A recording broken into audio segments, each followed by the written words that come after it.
अस्सलाम वालेकुम मेरी यूट्यूब फैमिली। उम्मीद करती हूँ कि आप सब खैरियत से होंगे। आज मैं लेके आई बहुत ही मज़ेदार और झटपट से बन जाने वाले शामी कबाबों की रेसिपी।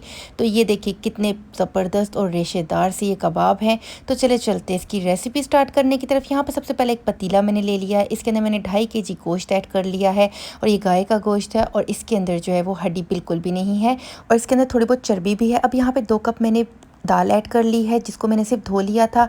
अब इसमें हम जो मसाले ऐड करेंगे वो कुछ इस तरह से हैं। कुछ दाने लौंग के हैं, 2 बादियान के फूल है, थोड़ा सा जायफल है, सफ़ेद ज़ीरा है, दालचीनी है, काली बड़ी इलायची है, काली मिर्च है, हल्दी है, गोल साबित मिर्च है, सफ़ेद सूखा धनिया है और छोटी इलायची है और नमक है। इन सबको मैंने डिस्क्रिप्शन बॉक्स में भी इनकी मैंने क्वांटिटी ऐड कर दी है, तो आप वहाँ से भी देख सकते हैं। अब यहाँ पे एक हरी मिर्च है, एक मीडियम साइज़ का प्याज है, 3 से 4 इंच का अदरक का टुकड़ा है और इसी के साथ ही एक पूरा लहसुन है। अब इसके अंदर मैं 2 लीटर के करीब पानी ऐड कर दूंगी और फिर जो है वो इसे हम पकने के लिए छोड़ देंगे धीमी आंच के ऊपर। स्टार्ट में हमने आंच को जो है वो तेज़ रखना है और जैसे ही इसमें बॉयल आ जाएगा उसके बाद हमने आंच को जो है वो धीमा कर लेना है और इसको लो फ्लेम के ऊपर पकने के लिए छोड़ देंगे। तो इसे तकरीबन जो है वो 1.5 से 2 घंटे मैंने मीडियम फ्लेम के ऊपर पका लिया था और ये आप देख सकते हैं कि गोश्त बहुत ही अच्छे से गल चुका है और ये देखिए आप, ये बिल्कुल जो है वो गल चुका है इसके अंदर।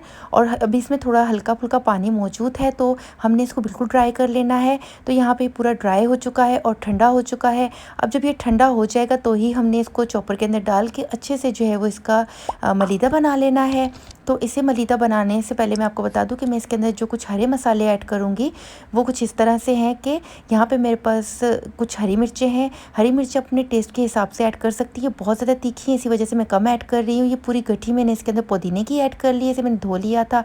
और ये पूरी गठी मैंने इसमें धनिया की ऐड कर ली है। 3 अदद अंडे ऐड करूँगी, वो थोड़ी देर के बाद ऐड करूँगी।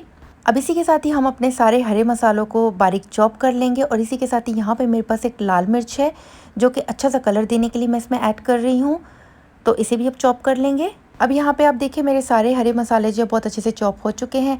अब जो हमारे शामी कबाब थे वो हमने इसके अंदर ऐड कर लेने हैं और इसको अच्छे से चॉप कर लेना है। जितना आप फाइन चॉप कर सकते हैं इससे आप कीजिए। तो ये देखिए यहाँ पे चॉप हो चुका है और इसका जो स्ट्रक्चर है वो बहुत ही क्रीमी सा बना है, तो ये देखिए देखने में भी नज़र आ रहा है। अब हम इसके अंदर जो है वो अंडे ऐड कर देंगे। तो जो 3 अदद अंडे थे वो मैं ऐड कर रही हूँ। आप चाहे तो आप ज़्यादा अंडे भी ऐड कर सकते हैं और अगर आप चाहें तो आप इसमें सिर्फ 2 अदद अंडे भी ऐड कर सकते हैं। तो अब जो है वो अगेन हम चॉपर को चला लेंगे और फिर जो है वो इसके बाद अब सारा बैटर हम निकाल लेंगे और सेम इसी तरह से जो बाकी का हमारे पास बैटर भी है उसको भी हमने इसी के साथ ही चॉप कर लेना है। तो ये वाला जो हमारा बैटर है ये थोड़ा सा रनी बनेगा और बाकी जो होगा वो थोड़ा सा थिक होगा। तो फिर हमने इसको जब आपस में मिक्स करेंगे तो ये सारा जो है वो अच्छे से मिक्स होने के बाद एक जैसा हो जाएगा। तो यहाँ पे देखिए अब ये बाकी का मैं इसके अंदर ये डाल रही हूँ और इसे भी चॉप कर लेंगे। गोश्त और दाल जो है वो बहुत ज़्यादा गले हुए हैं तो इसी वजह से जो है वो इसमें हमें बिल्कुल भी टाइम नहीं लग रहा है। ये सिर्फ 2 से 3 मिनट का टाइम ले रहा है और ये बहुत ही अच्छे से जो है वो चॉप हो रहा है। तो ये देखिए यहाँ पे ये भी बिल्कुल क्रीमी और रेशेदार सा बना है। तो ये देखिए बहुत ही ज़्यादा इसमें रेशे हैं।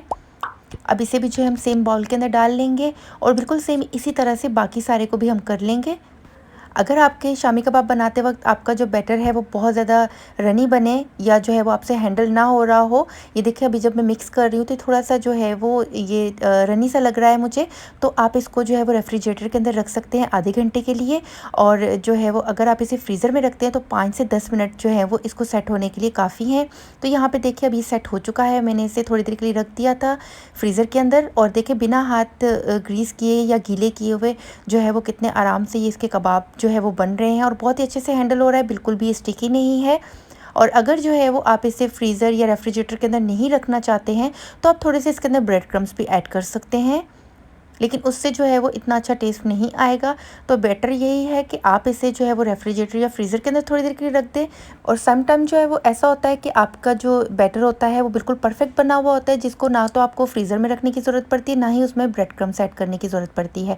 तो देखिए कितने मज़ेदार से कबाब बन के रेडी हो चुके हैं। तो बाकी सारे कबाब भी मैं इसी तरह से तैयार कर लूँगी और इन कबाबों को हमने करना है फ्रीज़, क्योंकि मैं इसे अभी फ्राई नहीं कर रही हूँ। तो जो है मैं आपको बताती हूँ कि मैं कबाबों को किस तरह से फ्रीज़ करती हूँ और ये आराम से 3 से 4 महीने तक जो है वो चल जाते हैं। तो देखिए सबसे पहले जो है वो हमने इन कबाबों को किस तरह से फ्रीज़ करना है। आप चाहे तो आप कोई भी एयर टाइट बॉक्स ले सकते हैं, उसके अंदर डाल सकते हैं। मैं इस तरह से ज़िप-लॉक पैक के अंदर डाल के इसे फ्रीज़ कर रही हूँ। तो ये देखिए एक-एक करके जो है वो हम इस तरह से डालते जाएँगे।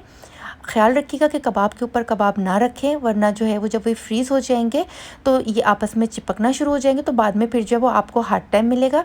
तो देखिए इस तरह से इसका जो ज़िप-लॉक है इसे हम लॉक कर देंगे और इसे जो है वो इसी तरह से ट्रे के ऊपर रख के हमने जो है वो फ्रीज़ करना है। और फिर उसके बाद जो है जब ये एक बार फ्रीज़ हो जाएँगे तो आप बेशक सारों को एक ही पैकेट के अंदर भी डाल के रख सकते हैं, या आप इसी तरह से भी रख सकते हैं फ्रीज़र के अंदर।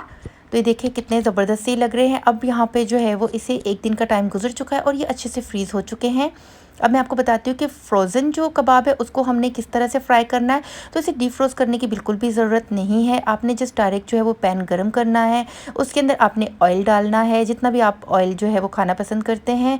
अगर आप बिल्कुल जो है वो इसको कम ऑयल में फ्राई करना चाहते हैं तो ये आपकी मर्ज़ी है। अगर आप ज़्यादा ऑयल में फ्राई करना चाहते हैं तो भी आपकी मर्ज़ी है।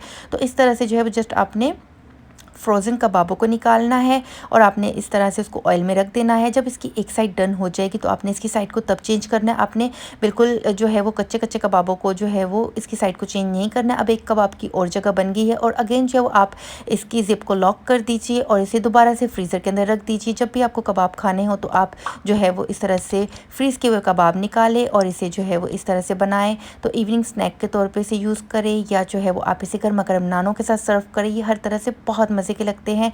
तो व्यूअर्स इसी के साथ ही मुझे दीजिए इजाज़त। इंशाल्लाह ताला मिलती है एक नई और बहुत ही आसान सी रेसिपी लेके।